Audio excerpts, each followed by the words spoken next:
to eat during the holidays. But before we begin our cooking demonstration, we will have greetings from our chapter and foundation president, Mrs. Benita A. Swindell. Thank you, Ms. Killen. All right, good evening, everyone. As president of Psi Epsilon Omega chapter of Alpha Kappa Alpha Sorority Incorporated and Per Elegance Foundation, Inc., I would like to welcome everyone out there on our Zoom platform and those that are streaming live on Facebook to this evening's event. I bring you greetings. Considering that we are still in the midst of the COVID-19 pandemic, eating healthy food remains as an important part of maintaining your health. While there are no specific foods that can help protect you from the virus, a nutritious diet can boost your immune system or help you fight off symptoms. I understand this evening we will be graced with an hour filled with food for the soul through a virtual cooking demonstration, Healthy Eating with a Holiday Twist. So let's get excited and enjoy this evening. Thank you.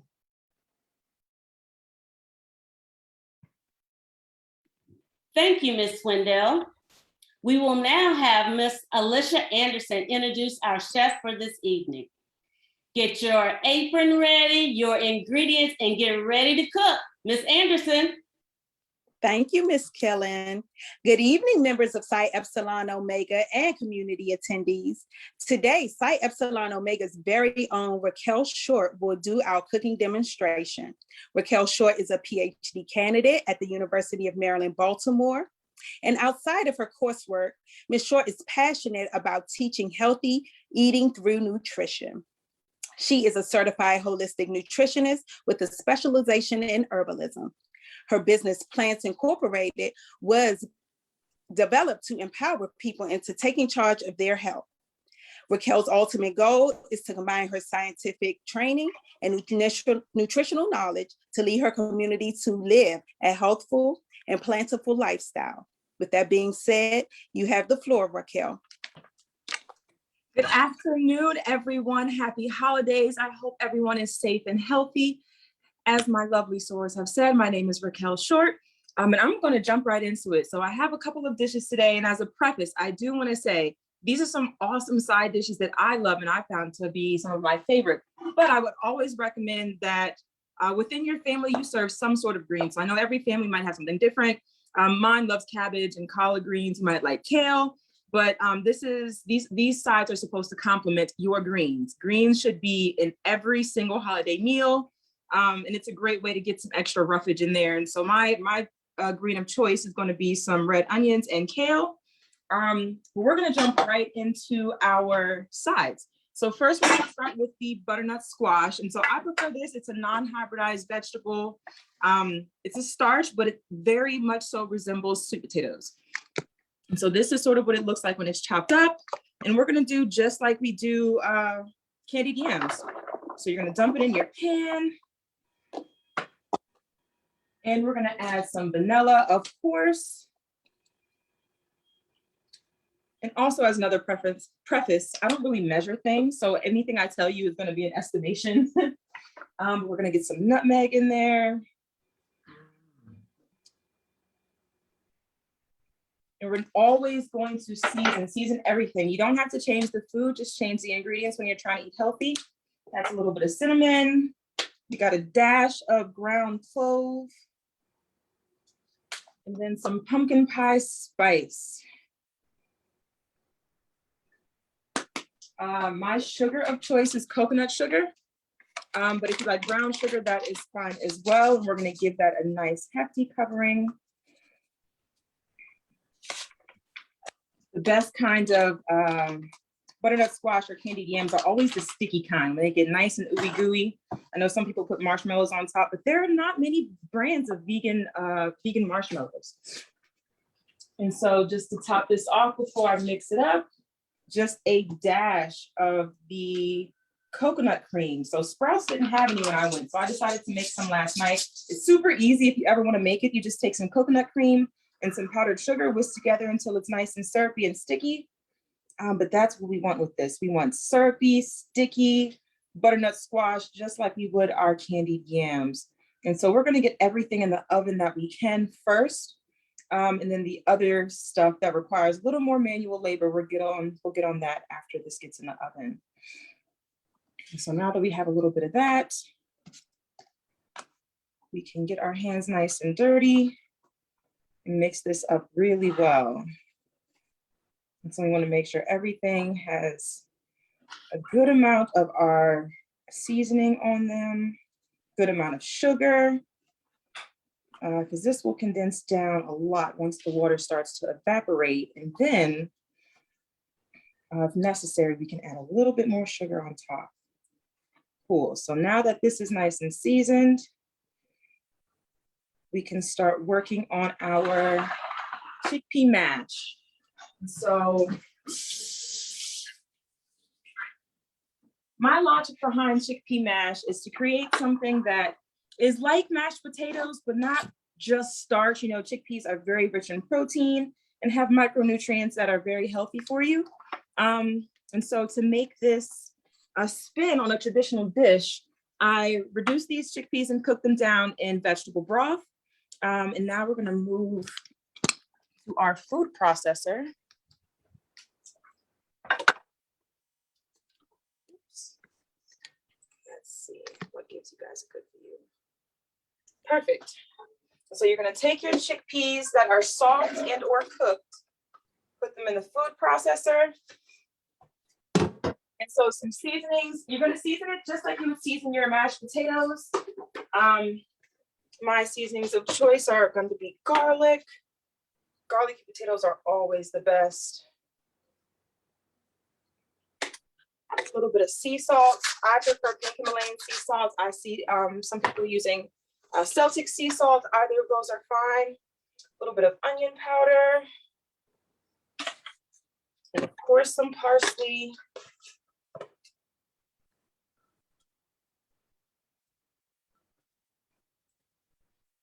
And to make this super creamy, just like we like our mashed potatoes, we're gonna add a little bit of coconut cream. It's about half a cup compared to about 2 cups of chickpeas. And just a little bit of butter.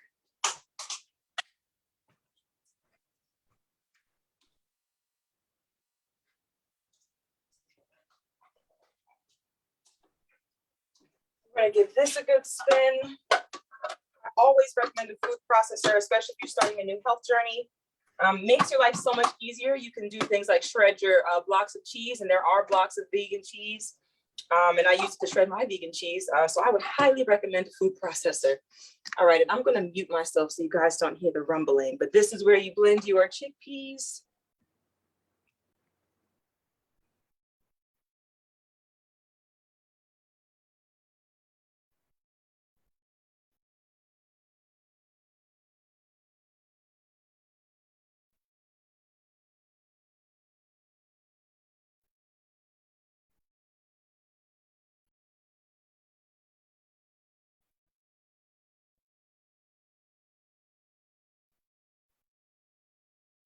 And so the consistency we're looking for is just like mashed potatoes. I don't think I'm quite there yet, so I'm probably gonna add a little more cream.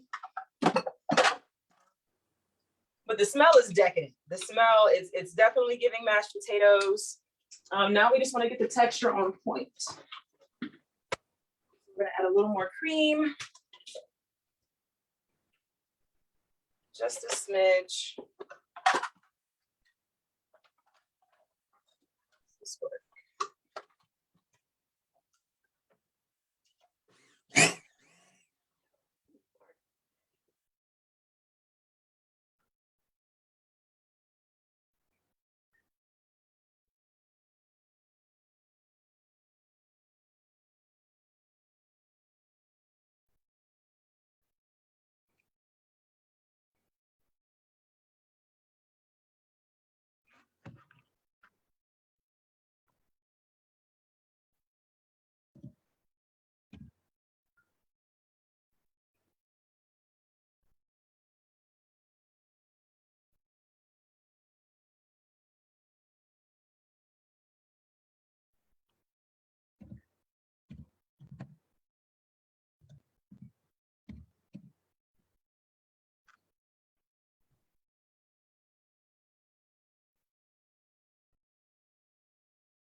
Perfect. So now that I've gotten my texture where I want it, this mixture of chickpeas, it looks a little grainy, but I promise you it's more whipped than grain. And so what we're gonna do now is transfer this into a pan that is oven safe and get that in the oven.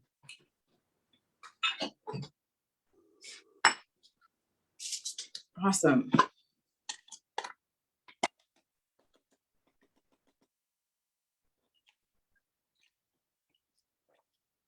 And so chickpeas are a great replacement. I've seen people use chickpeas as tuna. You can use chickpeas. You can actually use chickpea water as like an egg replacement if you want to make meringue, if you're a baker. I'm not much of a baker, I'm going to be honest. But I've getting my hand at a few things. But chickpeas are a very versatile meat replacement. I've also seen that some chefs will use chickpeas and mix it with wheat gluten and make like a meat replacement or like a steak replacement.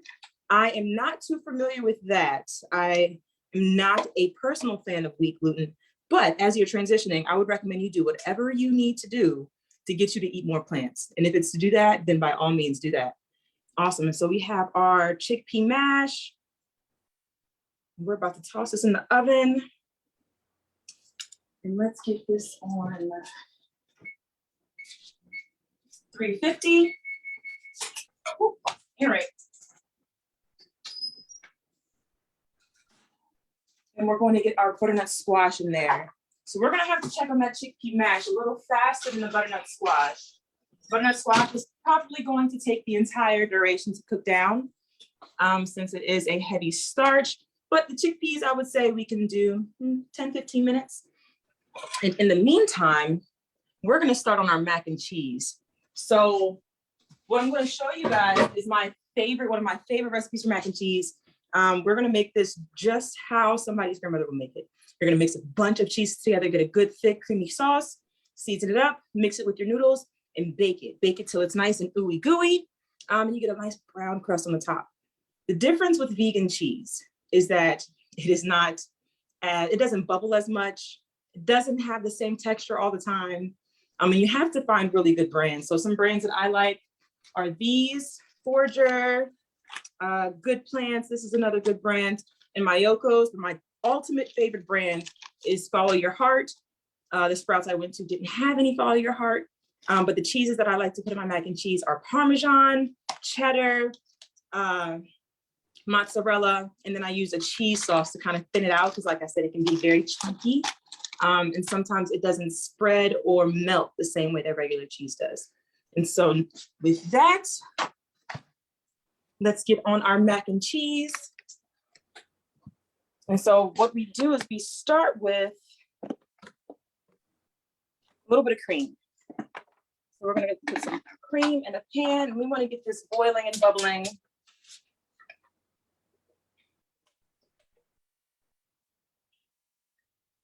Put some cream in here.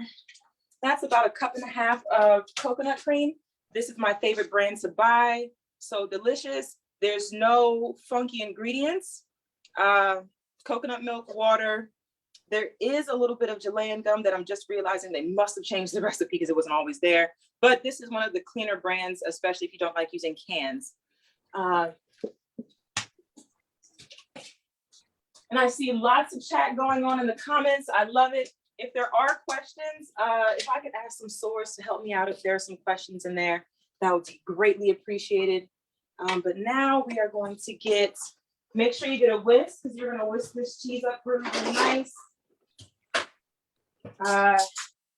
Now that this is gonna start bubbling a little bit, let's add some butter. One of my preferred brands of vegan butter is Melt, but there's also another good one. What's the brand? Earth Balance. Earth Balance is another good brand of vegan butter. So this is gonna start bubbling very soon. You wanna make till this is almost boiling before you add your cheese. And we're gonna start seasoning this up a little bit. So let's get a little bit of salt in here. And we do want some paprika. So we're gonna add some of that in here as well.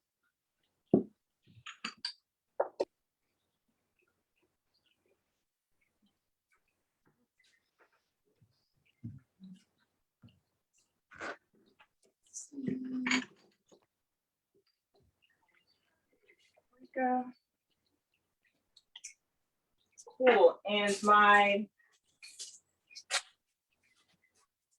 coconut cream is at a low boil, not completely boiling yet. So we're just going to stir this up. And so I have my 4 different types of cheese at the bottom: is smoked Gouda, Parmesan, cheddar, and mozzarella. So we're going to slowly add that in.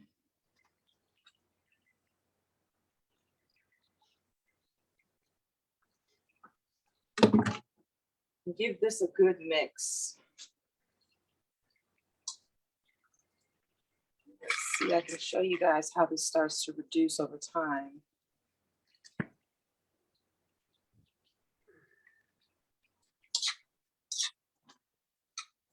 Cool. And like I said, vegan cheese is a little more complex than regular cheese, so you have to treat it a little differently. This is the only time I use dye is if I use it in their cheese packets. So I would say this I guess could be a comparison to Velveeta, but I think it's a little bit different because it's made with plants, not, super processed American cheese. And it's still processed. I'll give it that, but it does resemble like cheddar sauce more than anything. So that's kind of what we're going for here. And so I put 2 because, like I said, Sprouts is a little limited on the cheddar. So you got to improvise.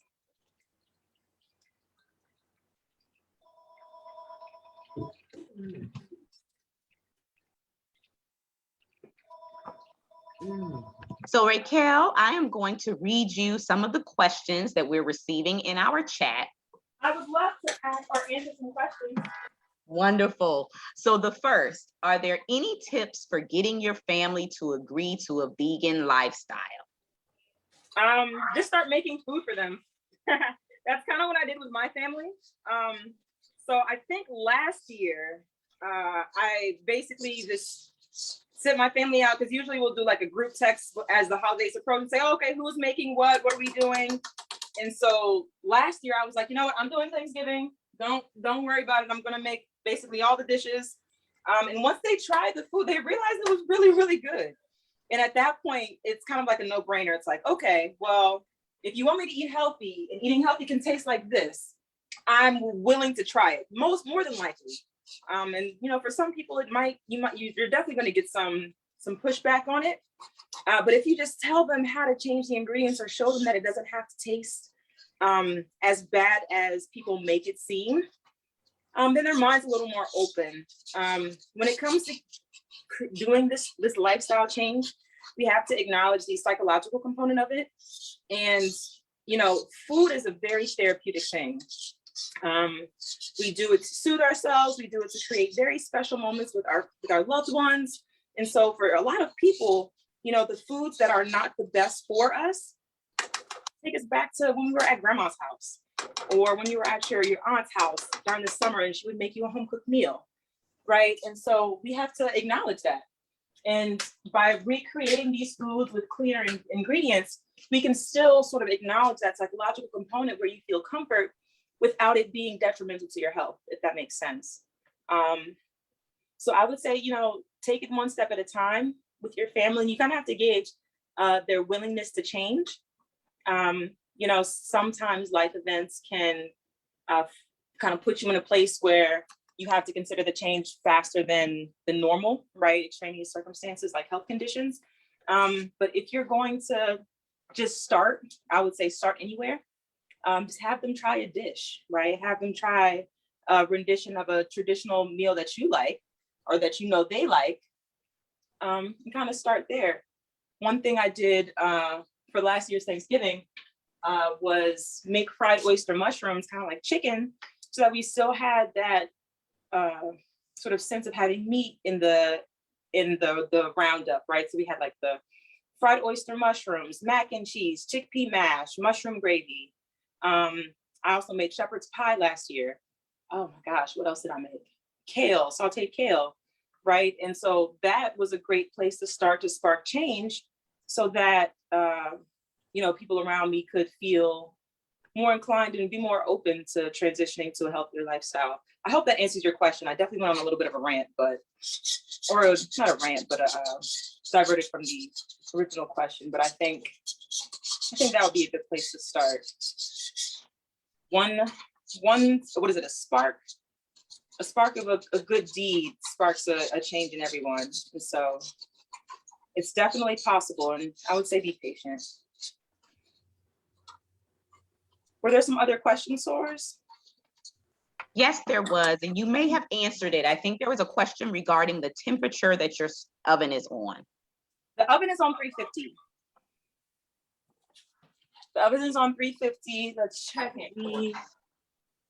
Yeah, so after I take the chickpea mash out, I might turn it up to 375. I don't want to overcook that because chickpeas, unlike potatoes, can have a tendency to be a little more dry.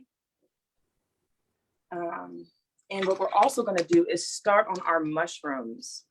So while this sauce cooks, I'm going to put this on the back burner and let that sit on low and get nice and gooey while we start these mushrooms. But the sauce is definitely coming together. I let it sit on low for a little bit because, like I said, you can see here that the cheese is coming down and melting down to a nice gooey cheese, but we do have some chunks in there that I want to allow time to dissipate. I'll probably add a little more cream to loosen this up a little bit.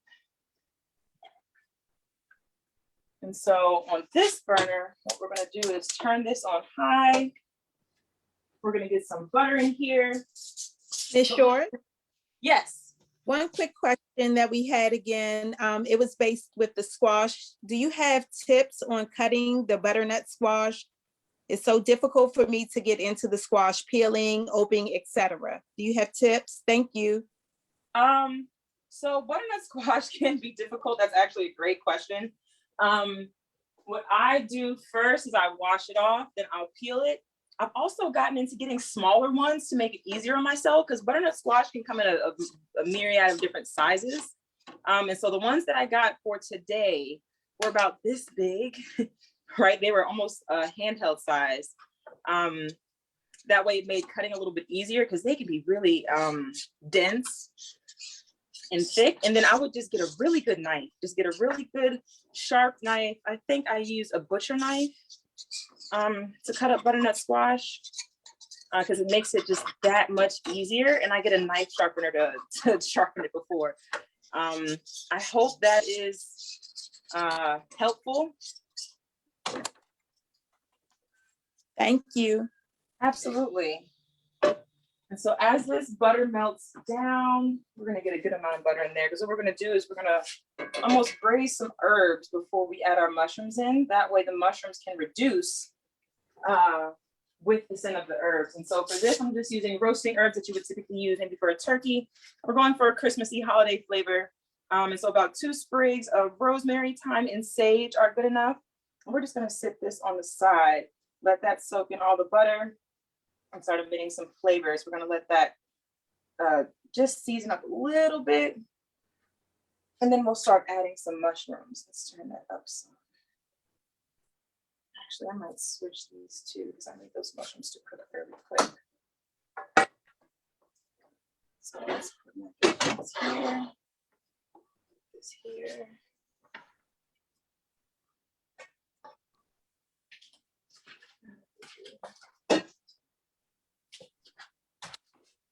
Yep, and so our cheese is coming along.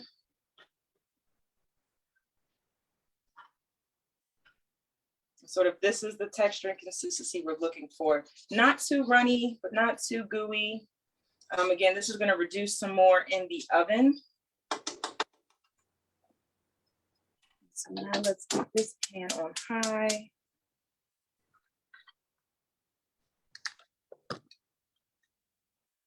Perfect. So another question we have, Raquel. What's going on? What's up? How do you come up with your vegan meals? Are you using a specific recipe book or are you coming up with these things on your own?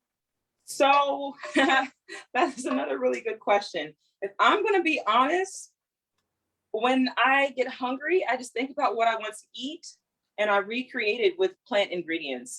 And so sometimes if I'm unfamiliar with the type of dish, I'll look it up. For example, if it's coming from a different culture, I come from a traditional African-American family. So I don't have, Dominican or Puerto Rican, Caribbean influences. So when it comes to those more complex recipes, I will consult, either ask a friend or look up a recipe. But for the things that, we know and love that I used to make, say with my Nana, mac and cheese, mashed potatoes, she used to make ribs, chicken, steak. If I want those things, tacos, I change the ingredients. Don't change the food that you love, just change the ingredients. And so that's what I started applying, especially when I was transitioning myself to a plant-based lifestyle. Oh, this smells heavenly. Okay, once the aromas start emitting from your herbs, you're then gonna add your clean mushrooms to your pan. And mushrooms are a little tricky. In my opinion, when they have a lot of water in them still, they are not the best. So what I do is I allow them to cook down and reduce some before I, say that they're done. The thing with mushrooms is I understand completely why a lot of people don't like them. That's because a lot of people don't know how to cook them, arguably. I converted my boyfriend from a mushroom hater to a mushroom lover. It's super versatile and there's so many different types of mushrooms out there. And so the ones that are in here are sliced white and creamy mushrooms. But for chicken replacements, you can use oyster mushrooms. For steak replacements, you can use portobello. There's a mushroom for everything. There's even lobster mushroom if you're into seafood and want to make lobster bisque. You can also use oyster mushrooms for crab cakes, which I've also done. Those are really, really good. You make it just the same. Just swap out the crab meat for chopped up oyster mushrooms. And so what we're going to add to our oyster mushrooms to start are some coconut aminos. Always season your mushrooms with coconut aminos. It just does something to the flavor and it soaks in so beautifully because mushrooms will take the taste of whatever you put in it or whatever you season it with. We're going to do just a dab of Worcestershire sauce. And then your traditional poultry seasoning, matters none the brands, just a little sprinkle of that. And a dab of Himalayan sea salt. I'm gonna let this reduce. And so like I said, where mushrooms take the taste of whatever you season it in, always add some like Worcestershire sauce, seasoning, a little bit of salt. You can also add, I like to add just a little bit of a sweetness sometimes, just to balance out some of the earthy flavors. And just to, it soaks well into the mushroom in terms of allowing them to caramelize similar to meat. So that's definitely a life hack. And while these are reducing, were there any other questions?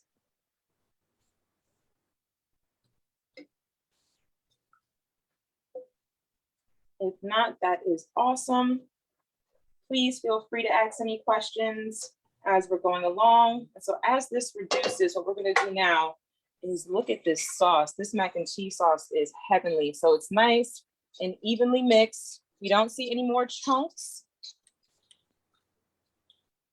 So that's really important. So what we're going to do now is put that to the side. Let's check in on our butternut squash and chickpea mash. The chickpea mash, for the most part, is done. I'm just going to top with a little bit of butter. That's what it looks like. This. And we do have a few more questions, Raquel. Awesome. Let's go for it. So have you noticed any health, mental, or physical differences since going vegan? Oh, absolutely. In terms of my mental health, I do have a lot more mental clarity. I have the ability to focus for longer durations, which I really appreciate as a graduate student. I get better sleep so I can fall into a deeper sleep faster, which I appreciate also as a graduate student. What else? More energy, definitely more energy. My skin cleared up. Not as much mental fog, which again is great when you're trying to start your career as a young adult. Anything else? Better digestion. Oh my gosh, not as much bloating and feeling like, you know, very sluggish after your meals. So I will say, after I did that plant-based Thanksgiving for my family, we didn't have the itis afterwards, right? The food is still very filling and satiating, but you don't feel as tired and like bogged down afterwards, which I really, really love. Because who wants to sit down and feel all fat and stuffed after you just had this great food with your family, you know? So what I'm doing in the oven now is giving the butternut squash a good toss. And I'm taking a look at how it's reducing and cooking down. I'm gonna turn the oven up now since we took the chickpea mash out. I'm gonna toss it on 400.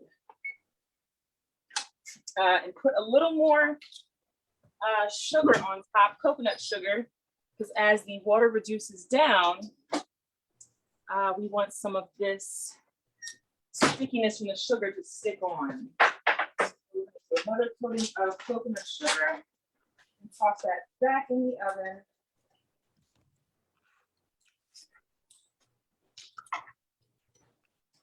All right, so now we're looking like this. I'm gonna give it a good toss.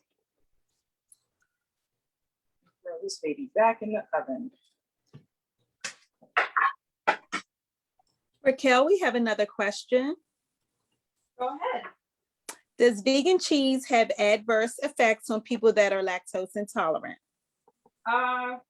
Always read your ingredients. So one thing that is inevitable to happen is, as veganism and as the plant-based lifestyle grows and becomes more attractive to the average American, there are going to be people who cut corners. And so you can buy a product that says, oh, this is plant-based, right? No dairy, but then you look on the ingredients and it happens to have lactose, right? And so I would say most vegan cheeses and most companies like Follow Your Heart do not have any dairy traces in it, and it will say it on the label. So I would just encourage you, when you find these plant-based cheeses, just double check the label, read the ingredients, right? You don't want something that's full of, complete processed ingredients that you can't pronounce and don't understand. But you also want to make sure that their claims sort of match what your needs are. Okay, thank you. Absolutely. Also, another one, you mentioned chickpea water as an egg replacement. What are some other easy replacements? For egg, it depends on what you're cooking. So if you're doing something like meringue, I would use the aquafaba or chickpea water. If you're talking about say baking, you can also use milled flaxseed or ground flaxseed. That is, what you'll do is you'll take 1 tablespoon of the milled flaxseed and mix that with 3 tablespoons of water, and that's your egg replacement. It's really good for baking, if you're making breads.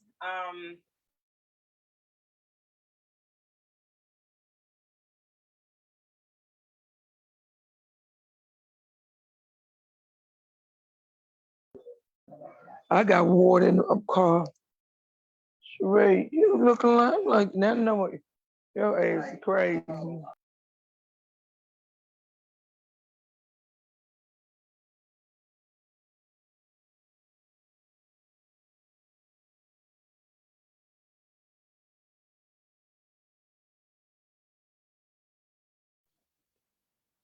Oh, can you guys still hear me? Okay. So yeah, if you're doing, wait, it said I was muted. Could you hear the whole thing, or should I start over?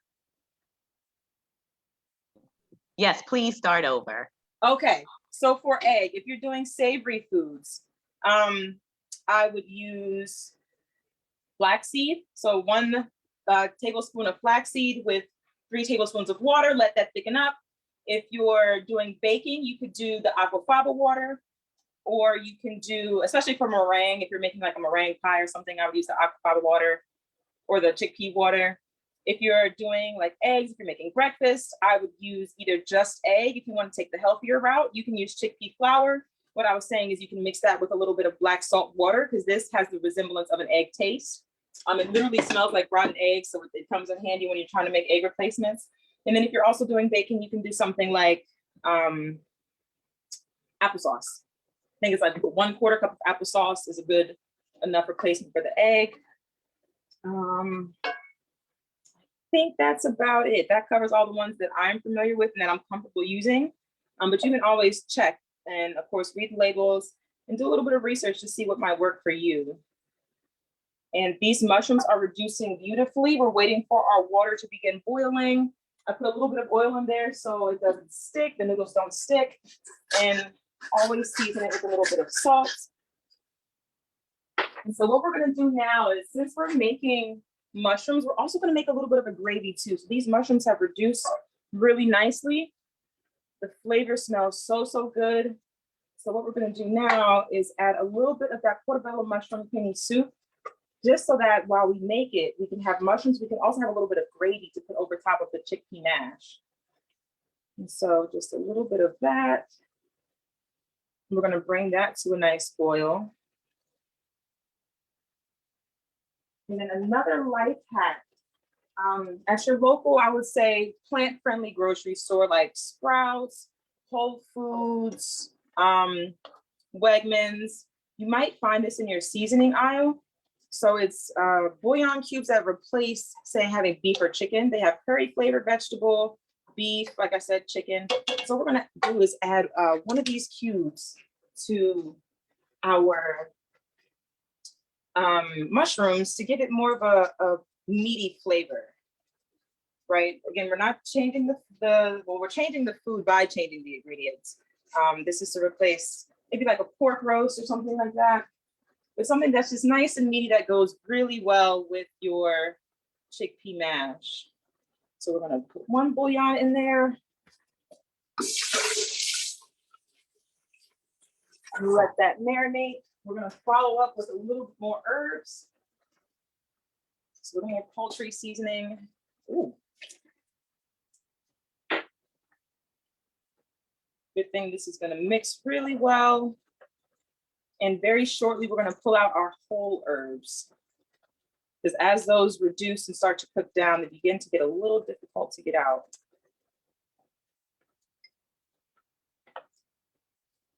So our mushrooms are basically reduced all the way down to where they're not releasing any more water. And now all that needs to happen is this sauce reduced down a little bit more.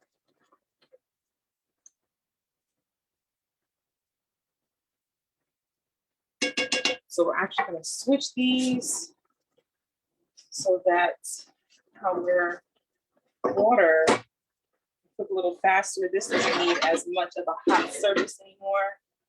Need this water to boil. In the meantime, were there any more questions from our guests?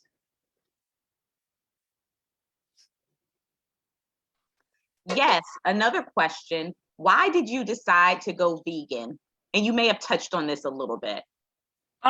So my reasoning for going vegan kind of stems from my natural curiosity. So while I was an undergrad, I was just thinking to myself, you know, I see this trend of vegetarianism, veganism. Let me just, you know, give this a shot for a week and see what happens. Well, a couple weeks passed, and I felt like I liked it. I was seeing, you know, differences in my mood and, you know, my physique. My skin was clearing up, and I was like, oh, this is great. You know, I can definitely live this lifestyle. I like how it is. But then one day I had a really rough week in school, and I thought to myself, well, let me treat myself and go to Hip Hop, get me a chicken box with some fries and fried chicken. And the first bite that I took out of the chicken, I got nauseous and got sick. And so that was my body sort of telling me, yeah, you're not doing this anymore. We like the plants. And so I was kind of forced into sticking with it as a lifestyle, because my body was physically repulsed by meat and meat products. I even put it to the test later that year and tried to have something from the grill. I don't remember what it was. but I was sick for 3 days. I was literally vomiting. I was nauseous and was no good for 3 whole days. So I took that as my body's way of telling me no more. And that sort of put me to sort of where I am today, where now I am eating exclusively plant foods. I eat primarily fruits and vegetables with grains and other things to support it. We'll start making our noodles now. And yeah, so that's sort of what started my journey. It just came out of curiosity, but then my body became so happy and comfortable with it that it said, okay, this needs to stay. This needs to be a permanent lifestyle change because I like it. And so I will tell you that as you try, vegetarianism, veganism, your body will start telling you things, and I would highly recommend you listen to it. Your body will tell you what it likes and what it doesn't like. And so you'll learn over time what works well for your body and what doesn't. Listen to the bloating that you see, listen to how your skin reacts, listen to how you feel. And yeah, these mushrooms are looking absolutely lovely. It's not going to taste like stroganoff. It's going to taste a little more earthy. It's going to taste more like your roasted turkey flavor because of the type of herbs that we used, little bits of butter and how we let this reduce. So what we're going to do now is remove our herbs and just let that reduce down some more. And as our noodles cook, we're going to start making our coquito. Now, I will say, like I said, I come from a traditional American household. The recipe that I found, I had one of my good friends check it out and make sure it somewhat resembled it. But I really love creamy beverages. I love, like chai teas, different lattes, and coquito was always something I wanted to try to veganize because it's so freaking delicious. And so, yeah, that's sort of what sparked the drink of choice for today. Our noodles should be done very shortly. But the coquito recipe is super simple. So our butternut squash is cooking down. It's getting nice and bubbly in there, which is exactly what we want.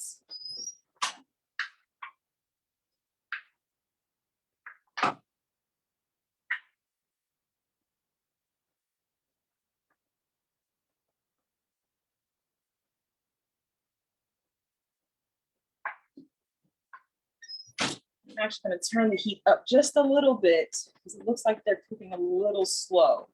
So we're going to put that on a heat 450. Let's check on these noodles. I like to kind of cook. We have another question. I'm sorry. Go ahead. Do you use tofu? I am not a fan of tofu, but that is my personal preference. Tofu does have phytoestrogens in it. So what that means is it's a plant form of estrogen. And for women and men, sometimes if your body recognizes it, you can be a little bit sensitive to it. And so I don't usually eat tofu or use tofu cubes. But like I said, I want people to do what works best for them. And so trying certain tofu dishes is a way for you to wean off of meat and get you into the plant-based lifestyle. I say go for it. But with anything, of course, do your research and make sure it works best for you. I use a lot of mushrooms as meat replacements, as I was saying before. And so that's primarily what I use. And sometimes I'll do the meats you can buy, the processed meats. My favorite sort of burger meat is Beyond Meat. Sausages, I like a company called I think it's called Jack and Annie. It's made out of jackfruit. But you could also use jackfruit if you're making like pulled pork and things like that. And yeah. Thank you. Also, what brand of noodles do you recommend? Generally, I'll use chickpea noodles or some type of ancient grain like quinoa noodles, or kamut pasta is another one. But today, these are just regular durum noodles. Okay, thank you. Absolutely. We have the questions coming in. I have another one. Do you go to restaurants? And if so, what places would you say have good vegan options? I do go to restaurants and it is a little bit difficult. I would think about it as a cuisine approach versus a restaurant approach. So in Baltimore, there are, and so that's where I am. I'm located in Baltimore since I'm here for graduate school. There are a couple of restaurants out here that are plant-based. There's a place called Leora. It is a contemporary American restaurant. There's also Double Zero that's adjacent to it, which is pizza. There's a lot of pizza places out here that do vegan pizza like Home Slice. And there's some places in Federal Hill. But in terms of cuisine, like I was saying, Asian food is very vegetarian and vegan friendly. So is Indian food and Pakistani food, as well as Nepalese and Middle Eastern. It does require a different approach, and you have to do some research most times to figure out where I can eat or what would be good. But I just do a lot of menu hunting.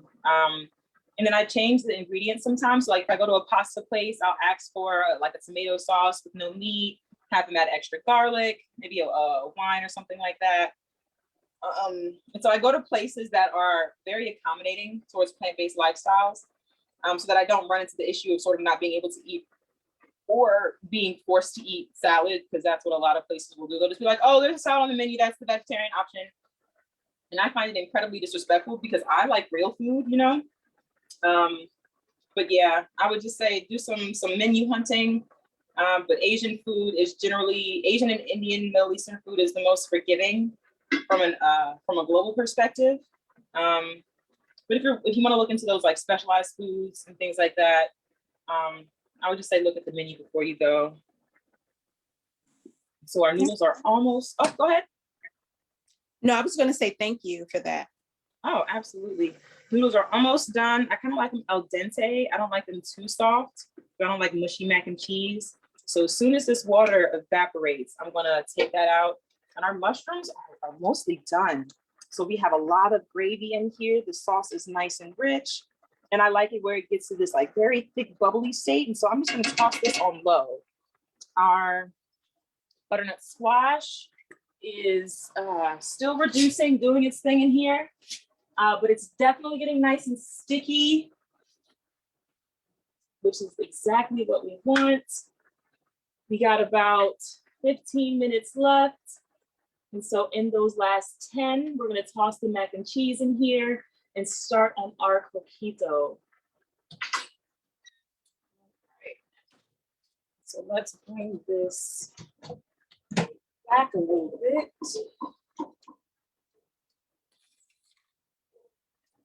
Cool, and let's get our strainer.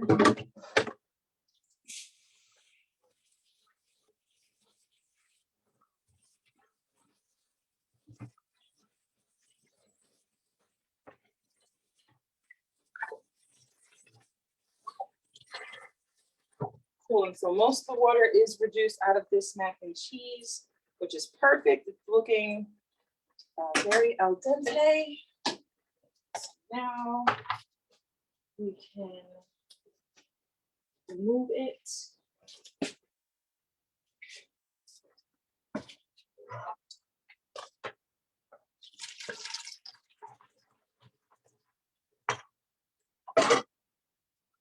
Awesome. Last little bit of noodle stuck to the bottom. That's hot.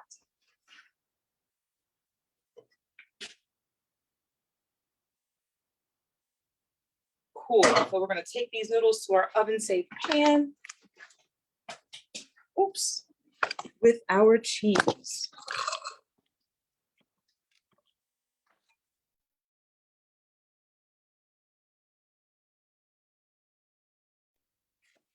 Perfect. So we have our oven safe plate. Let's get our noodles in there.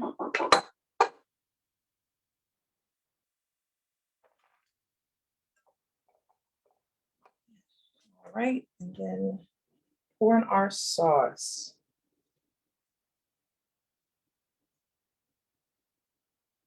So it's definitely nice and cheesy, which is what we want. Let's start mixing this up real nice.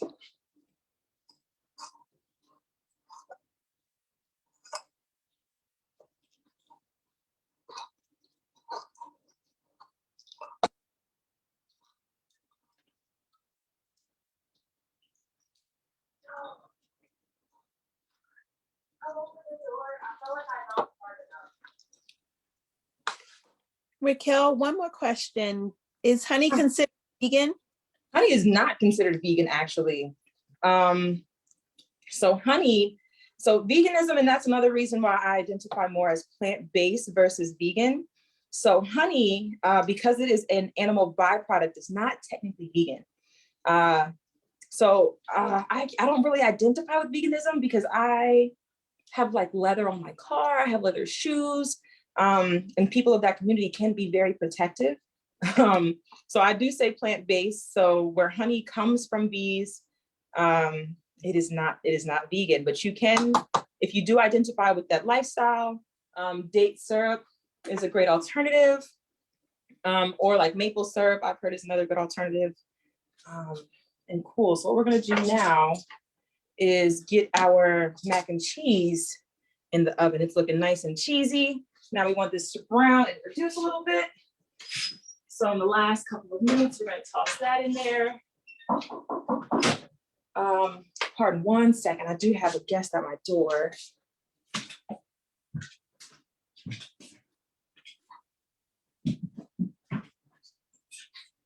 Right, door.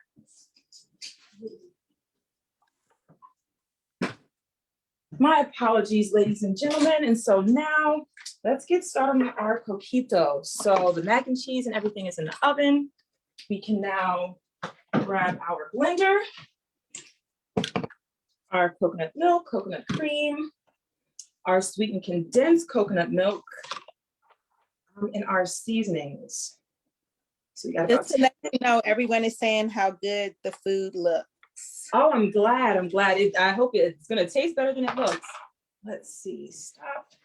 All right, and so what we're gonna do now is grab our seasonings for our coquito. And so let's get our, I think I have the pumpkin spice. Oh yeah, everything's right here, perfect. And so let's add our coconut cream. And if you registered, you should have the measurements. Like I said, I'm very bad at measuring things. I eyeball everything. But I did provide the ingredients and measurements.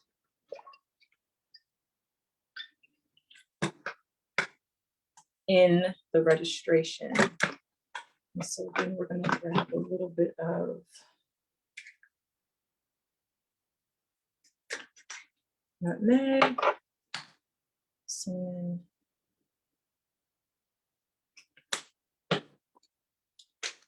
just a dash of clove, and some pumpkin spice. Just gonna add a dash of ginger, and then we have our sweetened condensed coconut cream, equivalent to 1 can. Should be about that.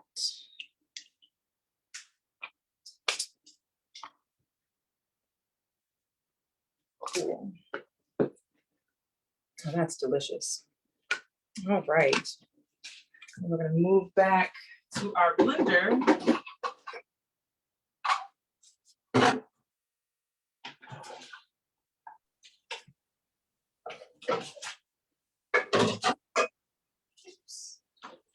I just wanted to let everyone know that if you register, the recipes will be provided to all attendees. Just wanted to let you know that. Thank you. Oh, my apologies. I thought it was sent out already. So my apologies for misspeaking for those who are tuning in. And so let's get to our blender now. So these are all the ingredients of our coquito. And rum is optional, but rum is traditionally used, I believe, white rum. And so let's give this a good blend.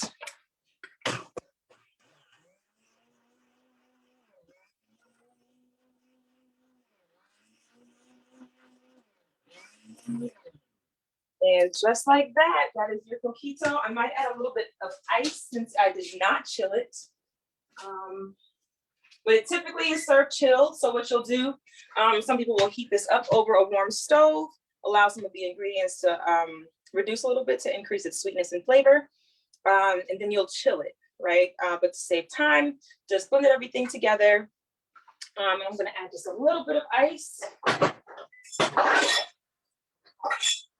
So it's nice and cold.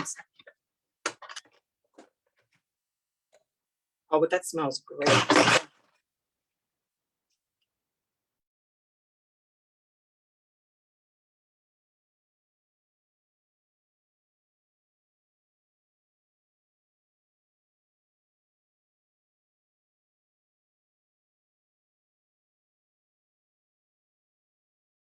Awesome, and then we're gonna take this back.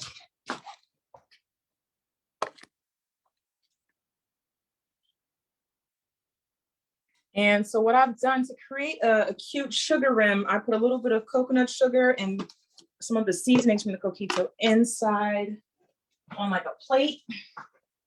And now I'm just gonna dip it inside of the coconut cream. Oops.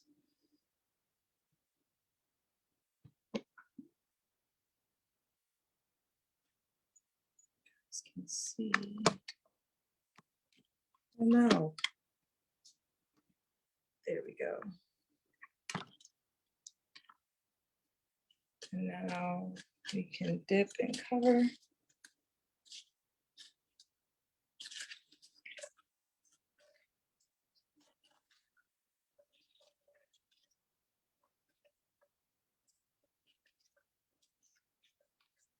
So it's not the prettiest. I'm not a bartender either. But we love a good DIY. Now to add our Coquito.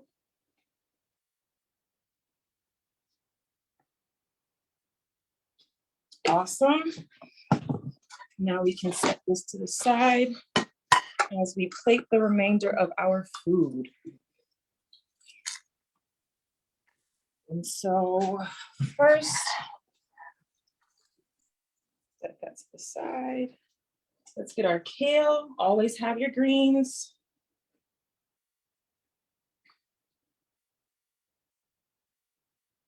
Kale greens.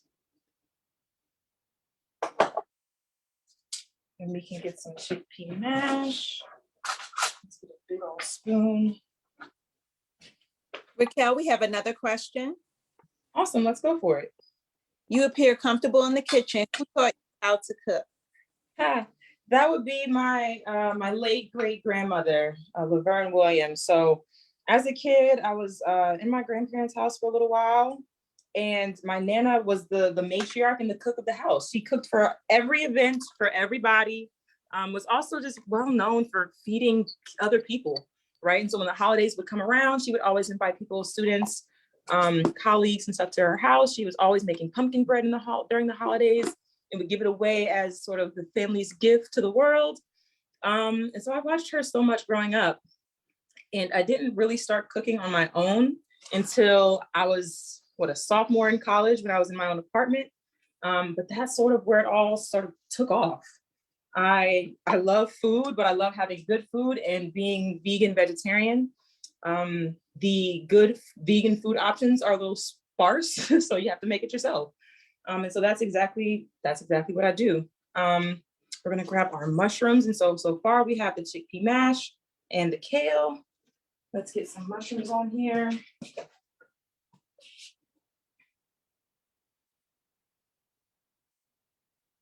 And don't forget, we did make a lot of gravy to supplement with it so that we could have some gravy for the chickpea mash.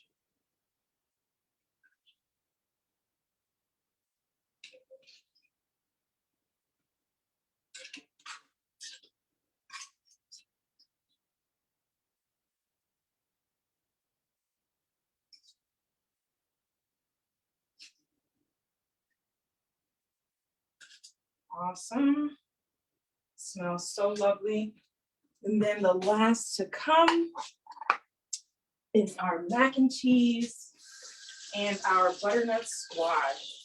Now we have about 5 minutes left. So while that finishes up, cheers.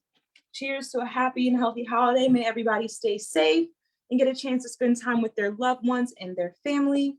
And cheers to you guys for tuning in today and supporting the Psi Epsilon Omega chapter of Alpha Kappa Alpha Sorority Incorporated. Yeah, that's it. This is really good.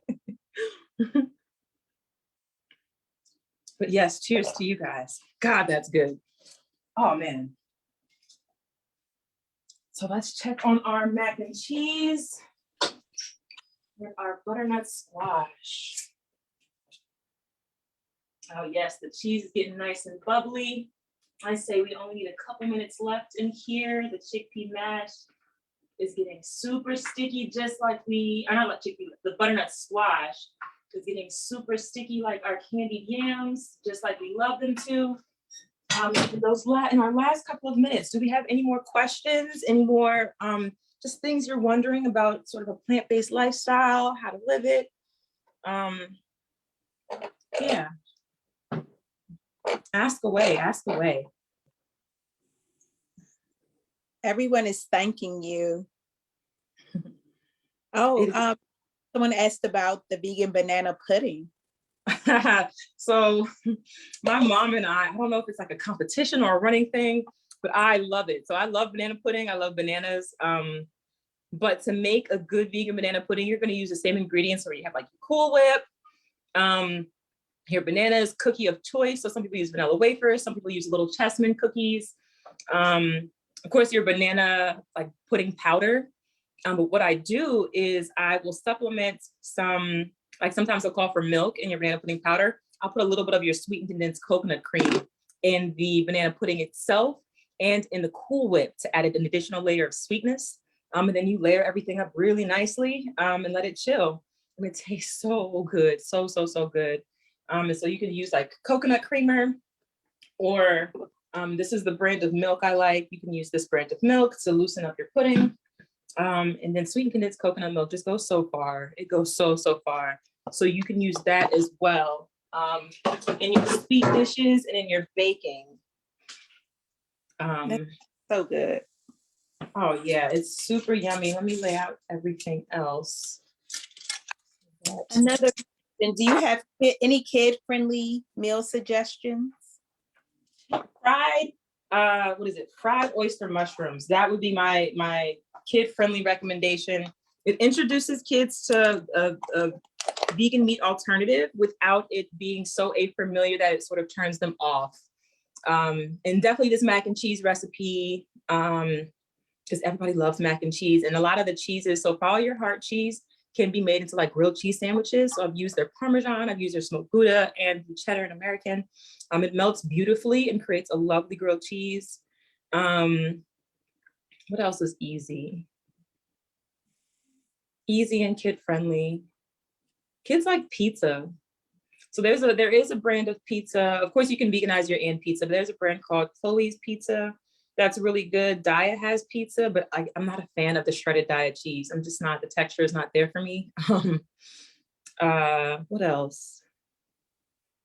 Kid friendly. If you toss out some foods that your kids eat, I can give you an alternative, but that's generally how I think about how to like veganize a food item. I was thinking about what I want or what somebody else wants. Tacos. Oh, tacos is another good one because you can use fried oyster mushrooms, or you can use like brown mushroom. You could even use chickpeas.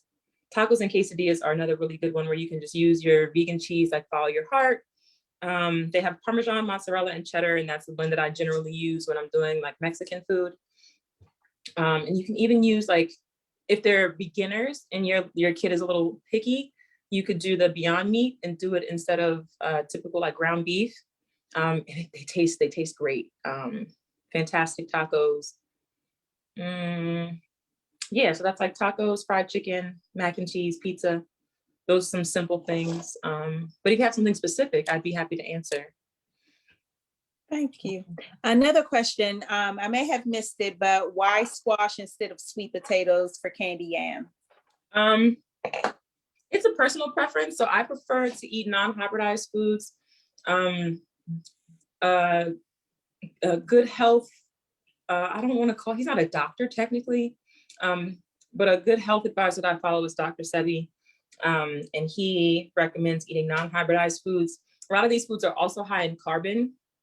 And so just very basically, carbon is an element on the periodic table that our bodies are made of. We are made of nature, and so it is best for us to eat nature. And so man has put its hands in nature to make our favorite hybrid foods like rice, yams, sweet potatoes, things like that. And they're great, right? Because they're still plants. But it's just a personal preference to eat non-hybridized foods. And so that's why I focus a lot on chickpeas rather than potatoes, or butternut squash rather than yams or sweet potatoes. I eat foods like kale and collards rather than spinach. And yeah. And so we are almost out of time, but everything in the oven should be ready. So I'm going to grab those out.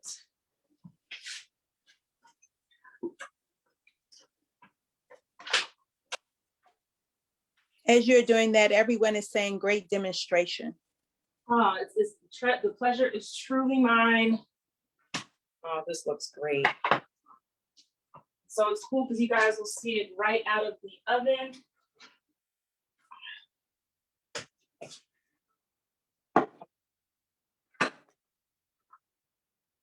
Let's get this here. Awesome. So before I plate, I will show you guys really quickly what everything looks like. So we have our sweet potatoes that are nice and ooey gooey. They were bubbling when I took them out, but you can see the mac and cheese still bubbling. And it's absolutely divine. Let's get this on a plate and try it out. There we go. Let's grab a fork. Let's get some of this mac and cheese. Oh, yeah.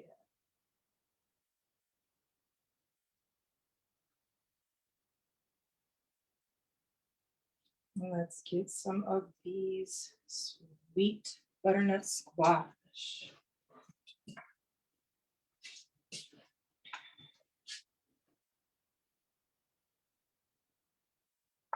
So they turn out just as soft and tender and sticky as sweet potatoes, which is another reason why I absolutely love them. But this is our final plate, ladies and gentlemen. Oops. There we go. So we have our mac and cheese, our greens, chickpea mash, like mashed potatoes covered in gravy, mushrooms and sweet potatoes. Our drink of the night is Coquito.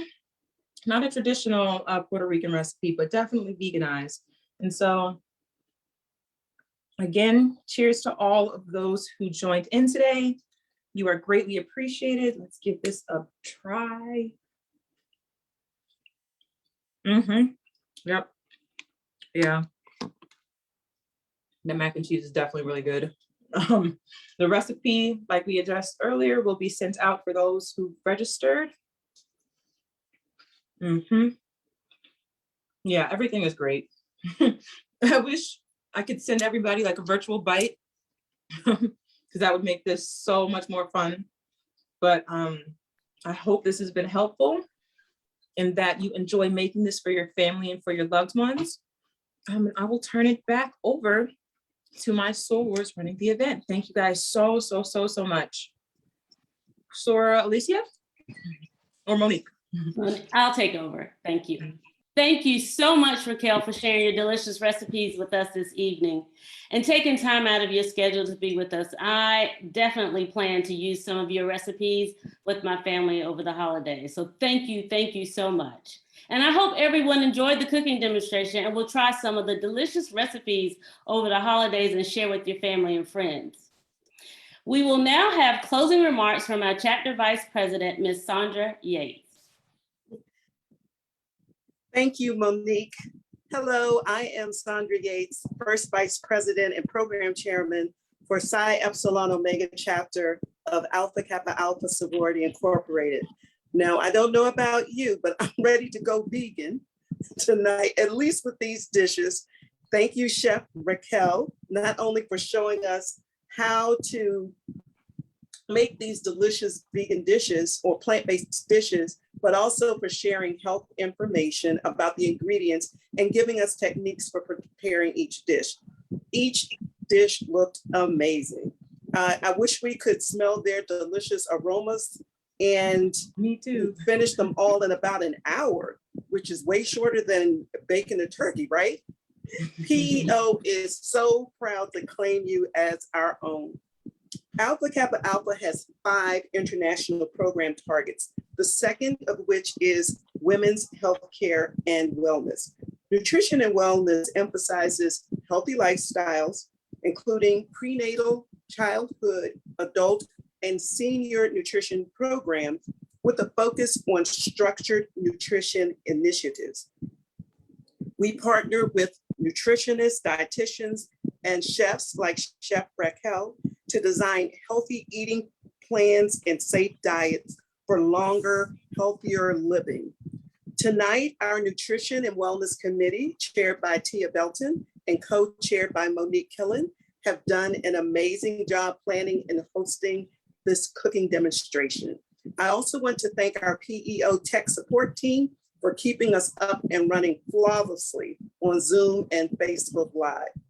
Communities of color suffer the adverse effects of unhealthy eating more so than other communities. We hope that the dishes that were presented tonight by Chef Raquel will encourage you and your family to give plant-based cooking, eating a try. Like she said, let's all just ease into it.